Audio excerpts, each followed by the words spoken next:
ჩვენი მიზანი იყო დაგვესაჯა ისინი, ვინც პასუხისმგებელნი არიან რეპრესიებზე, დაშინების ფაქტებზე, მიმდინარე ძალადობაზე. ასე ეხმაურება ევროკავშირის ოფიციალური წარმომადგენელი დიპლომატიური და სამსახურებრივი პასპორტების მფლობელებისათვის სავიზო რეჟიმის ამოქმედებას. გადაწყვეტილება უკვე მიღებულია და ის ძალაში შევა რამდენიმე დღეში საკანონმდებლო ჟურნალში მისი გამოქვეყნებისთანავე. თუმცა ეს სანქციების მხოლოდ დასაწყისია და გაცილებით მკაცრი და ხისტი შეიძლება იყოს უკვე ქვეყნების მიერ ინდივიდუალურ დონეზე შემუშავებული შეზღუდვები, რისკენაც ევროკავშირის უმაღლესმა წარმომადგენლებმა წევრ ქვეყნებს უკვე მოუწოდეს. თათია წოწონავა გვეტყვის მეც თუ რა იცვლება ქართული დიპლომატიური და სამსახურებრივი პასპორტების მფლობელებისთვის. დავიწყოთ ევროკავშირის ელჩის განცხადებით. დღეს პაველ ჰერჩინსკიმ, რომელიც გამოხატავს 27-ვე სახელმწიფოს პოზიციას საქართველოში, პირდაპირ დაადანაშაულა ქართული ოცნება ძალადობასა და რეპრესიებში და სწორედ ამ მიზნით, როგორც თავად ამბობს, სწორედ ამის გამო დააწესა ევროკავშირმა პირველი ერთობლივი სანქცია, რაც გულისხმობს კვალიფიციური უმრავლესობით დიპლომატიური პასპორტებისთვის უვიზო რეჟიმის გაუქმებას, დიპლომატიური და სამსახურეობრივი პასპორტებისთვის. ეს არის ევროკავშირის ელჩის პირველი განმარტება პირველ სანქციასთან დაკავშირებით და ის დღეს იყო ძალიან გაბრაზებული, რბილად რომ ვთქვათ, ქართული ოცნების ქმედებებზე, ვინაიდან ის ვერ ვალავდა მის გაკვირვებას იმის შესახებ, რომ ორი თვე გავიდა ქართული ოცნების უპრეცედენტო ძალადობიდან, რაც ნახეთ ჩვენ თბილისის ქუჩებში, დღემდე გრძელდება ეს ძალადობა და არავინ, საერთოდ არავინ არ არის დასჯილი მოძალადეები და ეს და ბევრი კიდევ სხვა ქმედება ქართული ოცნების ამის საპასუხოდ ევროკავშირმა დააწესა ეს პირველი სანქცია, რაც გულისხმობს დიპლომატიური და სამსახურეობრივი პასპორტებისთვის უვიზო რეჟიმის გაუქმებას, რაც შეეხება ქართულ ხალხს. დღეს კიდევ ერთხელ ისაუბრა პაველ ჰერჩინსკიმ იმაზე, რომ ევროკავშირის მიზანი არ არის ქართველი ხალხის დასჯა და მათი მიზანი იყო დასჯა მხოლოდ და მხოლოდ იმ პირების, ვინც იძალადა ქართველი ხალხის წინააღმდეგ და დღეს პაველ ჰერჩინსკი ვერ მალავდა მის რეაქციებს და ემოციებს ქართველი ხალხის ბრძოლაზე, იმაზე, რომ ორი თვეა უკვე ქართული საზოგადოება დგას თბილისის და სხვა ქალაქების ქუჩებში და იცავს საკუთარ ევროპულ მომავალს. დღეს განცხადება გააკეთა ასევე პოლონეთის საელჩოს ხელმძღვანელმაც, რომელმაც ისაუბრა გადაწყვეტილებაზე ევროკავშირის და პოლონეთი არის ახლა ევროკავშირის თავმჯდომარე ქვეყანა და აქედან გამომდინარე იყო კიდეც საინტერესო მათი პოზიცია, როგორც თავად ამბობს, პოლონეთი შეუერთდა ერთობლივ სანქციებს და ეს სანქცია ყველაზე კარგად გამოხატავს ახლა რა ხდება ქვეყანაში. შეგვიძლია ახლა პირველი დიპლომატების პირველი განმარტებები მოვისმინოთ ევროკავშირის ერთობლივ სანქციაზე. We admire the resilience and attachment of Georgian people. ჩვენ აღფრთოვანებულები ვართ ქართველი ხალხის გამძლეობითა და ერთგულებით საქართველოს ევროპული მომავლისა და დემოკრატიული ფასეულობების მიმართ. ჩვენ ვხედავთ მათ ყოველ საღამოს, როგორც რუსთაველის გამზირზე, ასევე სხვა ადგილებში, როდესაც ისინი მოითხოვენ უკეთეს მომავალს. ჩვენ მათ გვერდით დგავართ. ამავე დროს ჩვენ ვგმობთ დაშინებასა და ძალადობას, შოკირებულები ვართ ადამიანების ცემით, მათ შორის პოლიტიკოსებისა და ჟურნალისტების, მაგრამ ასევე რიგითი მოქალაქეების, რომლებსაც დასდევენ და სცემენ ნიღბიანი ადამიანები. ჩვენ ასევე შოკირებულები ვართ დაუსჯელობით, რადგან ორთვიანი ძალადობის მიუხედავად არავინ დასჯილა. რა თქმა უნდა, საქართველოს დემოკრატიული უკუსლა ვერ დარჩება ჩვენი რეაგირების გარეშე. გუშინ ევროკავშირმა გადაწყვიტა შეზღუდვების დაწესება დიპლომატიური და სამსახურეობრივი პასპორტების მფლობელებისთვის. ამიტომ ისინი, ვინც წარმოადგენს მთავრობას, ახლა ვიზა უნდა აიღონ იმისთვის, რომ ევროკავშირში იმოგზაურონ. როგორც ადრეც არაერთხელ ვთქვით, ჩვენ არ გვინდა ქართველი ხალხის დასჯა,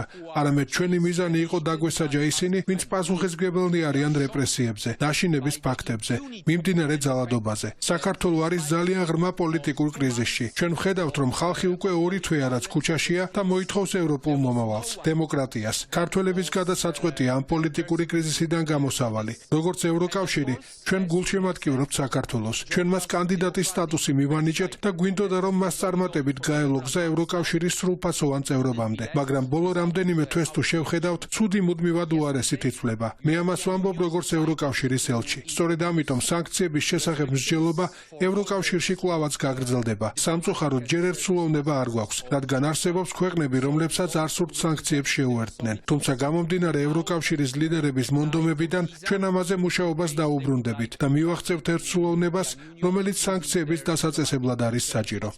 ჩვენ როგორც უკვე ვთქვი, მხარი დავუჭირეთ ვიზა ლიბერალიზაციის შეჩერებას დიპლომატიური პასპორტების მფლობელებისთვის. ჩვენ ვთვლით, რომ ეს სწორი გადაწყვეტილებაა, რომელიც გამოხატავს არსებულ გარემოებებს. ეს სიმბოლური ნაბიჯია ევროკავშირისგან, რა თქმა უნდა, და მუშაობა გაგრძელდება.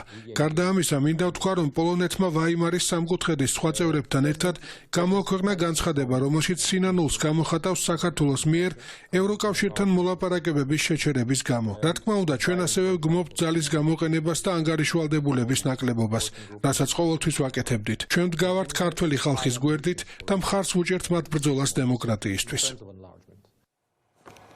ბრიუსელში ევროპელი მინისტრების 7 საათიანი დახურული შეხვედრის შემდეგ ცნობილი გახდა, რომ ევროკავშირმა კვალიფიციური უმრავლესობით პირველი სანქცია დაუწესა. ქართულ ოცნებას პრეს-რელიზი გამოქვეყნდა ევროკავშირის ვებგვერდზე, სადაც დეტალურად არის ჩაშლილი თუ ვის და როგორ შეეხება ეს სანქცია და საინტერესოა ის, რომ ცალკე არის პუნქტები გამოყოფილი იმის შესახებ, რომ ქართული ოცნების მაღალჩინოსნებს, არალეგიტიმური მთავრობის მაღალჩინოსნებს შეეხებათ პირველ რიგში ეს ავიზო შეზღუდვები, ასევე უზენაესი და საკონსტიტუციო სასამართლოს წევრებს და ასევე დიპლომატიური პასპორტების მფლობელებს. ეს არის კიდევ ცალკე გამოყოფილი, მათ უნდა მოითხოვონ ვიზა ევროკავშირში დიპლომატიური პასპორტით სამოგზაუროდ და ვერც ისარგებლებენ რაიმე შეღავათით, ანუ სტანდარტულად მათზე გავრცელდება ყველა ის პროცედურა, რაც საჭიროა ვიზის მისაღებად. ჩვენ დღეს ვესაუბრეთ ყოფილ დიპლომატებს უფრო დეტალური განმარტებისთვის, ვინაიდან ბუნდოვანება არსებობს მაგალითად იმ საკითხში, თუ ქართულმა ოცნებამ მოინდომა ჩვეულებრივი პასპორტით, ანუ პრივილეგიის გარეშე ჩვეულებრივი პასპორტით ევროკავშირის ქვეყნებში შენგენის ზონაში მოგზაურობა, ამ შემთხვევაში რა და როგორ ხდება.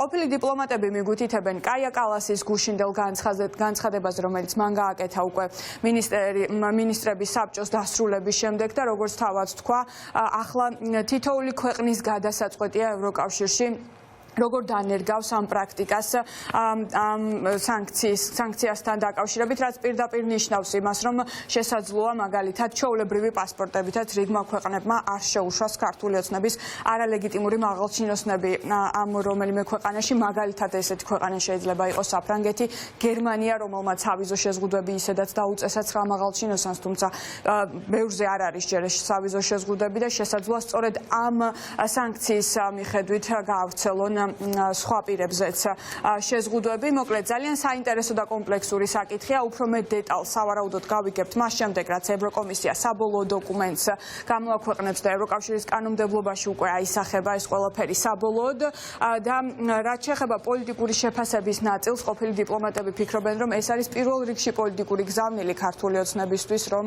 ისინი არ წარმოადგენენ ქართველ ხალხს, ისინი ვერ ისაუბრებენ ჩვენ პარტნიორებთან ქართველი ხალხის სახელით, სწორედ ამიტომ მიიღეს ასეთი გადაწყვეტილება ევროკავშირში, რომ პრივილეგირებულად ქართული ოცნება ვეღარ გადაადგილდება დიპლომატიური პასპორტებით შენგენის ზონაში და ასევე რაც მთავარია, ეს ყველაფერი მიუთითებს იმაზე, რომ ეტაპობრივად მიმდინარეობს ქართული ოცნების სრული იზოლაცია. ჩვეულებრივი პასპორტებით შესვლა თუ გადაწყვიტეს იმ ადამიანებმა, რომელსაც ეკუთვნით დიპლომატიური პასპორტები, ეს არის უყურესობა ძალიან დიდი სირცხვილი. ანუ ისინი ფაქტობრივად იმალებიან, ისინი მალავენ თავენ დიპლომატიურ სტატუსს, ან დიპლომატიური პასპორტის მფლობელის სტატუსს და ცდილობენ, რომ რაღაცა გაყალბებული ფორმით შევიდნენ ევროკავშირის ტერიტორიაზე, რაც თავისთავად ძალიან სამარცხვინო პროცესია, ხო, ყოველთვის თავი დავანებთ. მაგრამ მეორე მხრივ, ასეთი მცდელობის შემთხვევაში ეროვნულ მთავრობას, ანუ ევროკავშირის წევრი ქვეყნების ეროვნულ მთავრობას თითოეულ ქვეყანას ინდივიდუალურად იქნება შესაძლებელი გადაწყვიტოს, როგორ მოეპყროს ამ ადამიანებს, თუ ისინი შეძლებიან ორდინალური პასპორტით ქვეყანაში შემოსვლას და არა დიპლომატიური პასპორტით. ვიდრე საქართველოსთან ვიზა ლიბერალიზაციის რეჟიმი მოქმედებს, ნებისმიერი საქართველოს მოქალაქე საქართველოს პასპორტით შეძლებს მოგზაურობას ევროპის ნებისმიერ ქვეყანაში. დიპლომატიური პასპორტების და სამსახურებრივი პასპორტების უგულებელყოფა ამ შემთხვევაში არის პოლიტიკური განაცხადი, რომლითაც ევროკავშირის დედაქალაქები აცხადებენ უარს ივანიშვილის რეჟიმის წარმომადგენლები მიიღონ ოფიციალური სტატუსი. ანუ მათ არ ექნება შესაძლებლობა ქვეყნის წარმომადგენლობის სტატუსით ისარგებლონ და წარმოადგინონ საქართველოს ინტერესები ან ქართული ხალხის ინტერესები დასავლეთში. სამსახურებრივი დიპლომატიური პასპორტი სწორედ ამ სტატუსის ხაზგამსმელია. ისინი ჩადიან სამსახურებრივი მოვალეობის შესასრულებლად. შესაბამისად, მათ ვინაიდან ამ გადაწყვეტილებით ევროპა ეუბნება, რომ თქვენ არ ხართ უფლებამოსილი პირი ისაუბროთ ქართული ხალხის სახელით. აღნიშნა ევროკავშირის წარმომადგენელმა, რომ ეს უკვე თვითონ ქვეყნებზე იქნება ამის კონკრეტული გაშლა. ხო და რომელი ქვეყანა როგორ გაშლის, ამას ვნახოთ ახლა ვთქვათ უფრო ის ქვეყნები, რომელსაც უფრო შედარებით კაცრი პოზიცია აქვს, მათ შეიძლება სრულად დაუწესონ, იგივე ბალტიისპირეთი და ევროპის ცენტრალური ევროპის ქვეყნები, ისეთ ქვეყნები როგორც ვთქვათ არის უნგრეთი, სლოვაკეთი, მათ შეიძლება არ დაუწესონ. ხო, ეს უკვე იქნება პირად ქვეყნების მიერ გადასაწყვეტი, მაგრამ ნუ საშინელი ნაბიჯია, როდესაც ევროკავშირის კანდიდატი ქვეყნის იდეაში წარმომადგენლებს, ხო, იმიტომ რომ კი არის გაყალბებული არჩევნების შედეგად დარჩენილი ხელისუფლება, მაგრამ ოფიციალურად ირიცხება როგორც წარმომადგენელი სანქციას უწესებენ, ნუ ეს არის წარმომადგენლობა.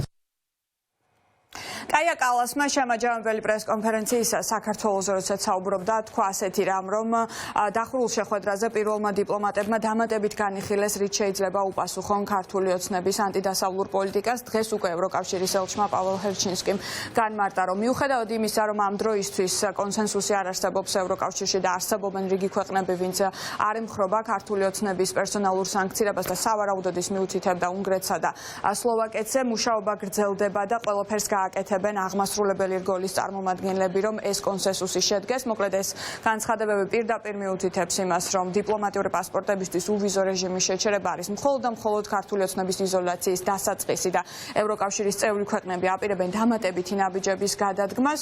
ერთი საინტერესო დეტალი არის ის, რომ გუშინ როდესაც გამოქვეყნდა ევროკავშირის პრეს-რელიზი სანქციებასთან დაკავშირებით, იქ იყო მიზეზები ჩამოთვლილი, თუ რატომ დააწესეს და გადაწყვიტეს ამ სანქციის დაწესება. მათ შორის იყო მითითებული რუსული კანონი, რომელიც გასული წლის გაზაფხულზე მიიღო ქართულმა ოცნებამ და ყველა პარტნიორი აფრთხილებდა მათ, რომ ეს კანონი არ მიეღოთ და საქართველოს ლეგიტიმური პრეზიდენტი სალომე ზურაბიშვილი გამოეხმაურა გადაწყვეტილების ამ ნაწილს, რაც მისთვის არის გარკვეულწილად გაუგებარი და ის მოუწოდებს ჩვენ პარტნიორებს, რომ დაივიწყონ ძველი კანონები და მოითხოვონ მხოლოდ და მხოლოდ ახალი არჩევნები ქვეყანაში. ეს არის მისი ძალიან პირდაპირი და ხისტი გზავნილი ჩვენი პარტნიორების მისამართით და სხვათა შორის ახალ არჩევნებზე გუშინ საგარეო საქმეთა მინისტრების საბჭოს დაწყებისას ბევრმა პოლიტიკოსმა გააკეთა კომენტარი ამ საკითხზე, მათ შორის იყო ლიეტუვას საგარეო საქმეთა მინისტრი, რომელმაც პირდაპირ თქვა, რომ ერთადერთი გამოსავალი ამ კრიზისიდან იქნება ახალი არჩევნების ჩატარება.